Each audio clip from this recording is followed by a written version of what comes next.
اب میں خطاب کے لیے دعوت دیتا ہوں رانا ابو بکر بن عبدالرزاق صاحب کو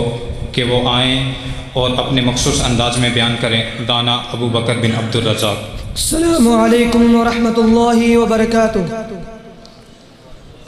الحمد للہ نحمده ونصلی علی رسوله الکریم، اما بعد فاعوذ باللہ من الشیطان الرجیم، بسم اللہ الرحمن الرحیم۔ ما كان محمد أبا أحد من رجالكم ولكن رسول الله وخاتم النبيين، وقال النبي صلى الله عليه وسلم إن الرسالة والنبوة قد انقطعت فلا رسول بعدي ولا نبي۔ یہ نعرہ ہے امیر المؤمنین صدیق اکبر کا، یہ نعرہ ہے امیر المؤمنین صدیق اکبر کا، کرو اپنے لہو سے بھی دفاع ختم نبوت کا، مٹا دو زور بازو سے کفر ہر قادیانی کا، مٹا دو زور بازو سے کفر ہر قادیانی کا، یمامہ سے اٹھا لو ہر سینہ ختم نبوت کا۔ معزز سامعین اور اعلیٰ منصب فائز مصنفین کرام، میری آج کی گفتگو کا محور دفاع ختم نبوت کا جمالی جائزہ ہے۔ حضرات، رب تعالیٰ نے کائنات نبوت میں ہر نبی کو کسی نہ کسی خصلت و خوبی سے نوازا، لیکن وجود مصطفیٰ میں جملہ محاسن و کمالات نبوت اس نقطہ کمال تک پہنچی کہ اب قص نبوت کا کوئی بھی گوشہ تشنہ تکمیل سے خالی نہ رہا، اور نبوت کی رفیع الشان عمارت ہر لحاظ سے مکمل ہوئی۔ تو سلسلہ نبوت اور رسالت کو ختم کر کے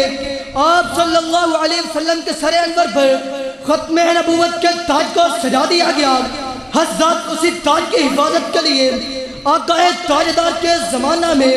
مسلمہ کذاب اور اسود انسی کا ظہور ہوا۔ انہیں صحابہ کرام نے ایمان کی طاقتور پھونک سے ہوا منصورہ کر دیا۔ تاریخ نے مدعیان نبوت کے علاوہ اور بھی کئی ملحدین کے افسانے ہم تک پہنچائے، جن کے بارے میں خاتم النبیین صلی اللہ علیہ وسلم نے فرما دیا تھا، سَيَكُونُ فِي أُمَّتِي 30 كَذَّابُونَ كُلُّهُمْ يَزْعُمُ أَنَّهُ نَبِيٌّ وَأَنَا خَاتَمُ النَّبِيِّينَ لَا نَبِيَّ بَعْدِي۔ حضرات، دفاع ختم نبوت ایسا اہم اور ضروری عقیدہ ہے کہ اللہ تعالیٰ نے عالم ارواح میں، عالم دنیا میں، عالم آخرت میں معراج کے موقع پر اس ختم نبوت کے دفاع کے لیے دلائل نازل کیے۔ اسی دفاع کے لیے میں نے مطالعہ کرتے ہوئے قرآن کی ورق گردانی کی 100 سے زائد مقامات پر دلائل ملتے ہیں۔ میری نظر سورہ سبا کی آیت نمبر 28 پر پڑتی ہے، وَمَا أَرْسَلْنَاكَ إِلَّا كَافَةً لِلنَّاسِ بَشِيرًا وَنَذِيرًا کا آواز بلند ہوتا ہے۔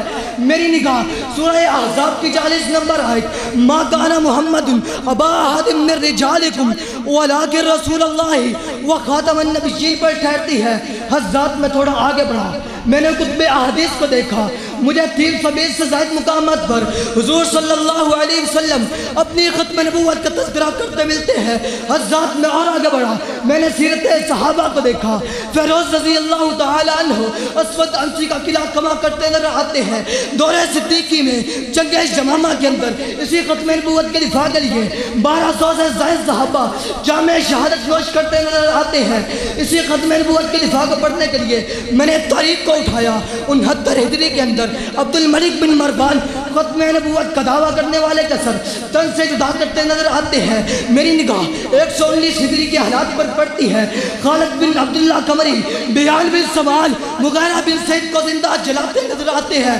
حضرات، اسی طرح ماضی قریب سے مرزا غلام احمد قادیانی کی صورت میں اٹھنے والی گندگی کو تلف کرنے کے لیے نذیر حسین محدث دہلوی، مولانا اسماء اللہ امرتسری، ان کے ساتھ مولانا ابراہیم کبیر پوری، ان کی گندگی کو تلف کرنے کے لیے اپنی زندگیوں کو کھپاتے ہوئے ان کے اوپر کفر کا فتویٰ لگاتے نظر آتے ہیں۔ حضرات، کسی ختم نبوت کے دفاع کے لیے ذوالفقار علی بھٹو تختہ دار کے اوپر جھولتے ہوئے کہتے ہوئے سنائی دیتے ہیں، جہاں فرعون ان کو میں خدا کہہ دوں یہ مشکل ہے، جہاں دجال ان کو میں نبی کہہ دوں یہ مشکل ہے، مجھے زنجیر پہنا دو، مجھے سولی پہ لٹکا دو، مگر ان رہزنوں کو رہنما کہہ دوں یہ مشکل ہے۔ حضرات گرامی قدر، اللہ تبارک و تعالیٰ نے اس امر کا اعلان فرما دیا، کائنات کے لوگوں سن لو، حضور کے بعد کوئی نبی نہیں آ سکتا، حضور کے بعد کوئی صاحب الہام نہیں آ سکتا، حضور کے بعد کوئی ناطق وحی نہیں آ سکتا، حضور کے بعد جو بھی دعوی نبوت کرے،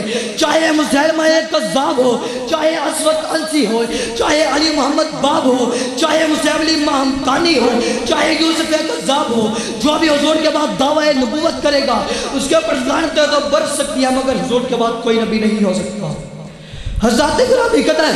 آج لوگ ختم نبوت کو ڈاکہ ڈالنے کی کوشش کرتے ہیں، ہم ان کو یہ بات بتلا دینا چاہتے ہیں کہ جس طرح ہمارے آباء و اجداد نے، ہمارے اکابرین نے چوکڑے ختم نبوت کی چوکی داری کی تھی، انشاءاللہ ان کی اولادیں بھی چوکڑے ختم نبوت کا تحفظ کرتی رہیں گی، اور ایک وقت بھی آئے گا جب ہم دنیا سے چلے جائیں گے، لیکن ہم یہ پیغام سنا دینا چاہتے ہیں کہ انشاءاللہ ختم نبوت کی جنگ ہمارے بیٹے بھی لڑتے رہیں گے، ہمارے پوتے بھی لڑتے رہیں گے، قیامت کی صبح تک ختم نبوت زندہ باد کے نعرے لگتے رہیں گے، اور قادیان ایک مرد آباد کی آوازیں آتی رہیں گے، اور خون دل دے کے نکھارے گروہ بر کے گلاب، ہم نے اس گلشن کے تحفظ کی قسم کھائی ہے۔ آخر دعوانا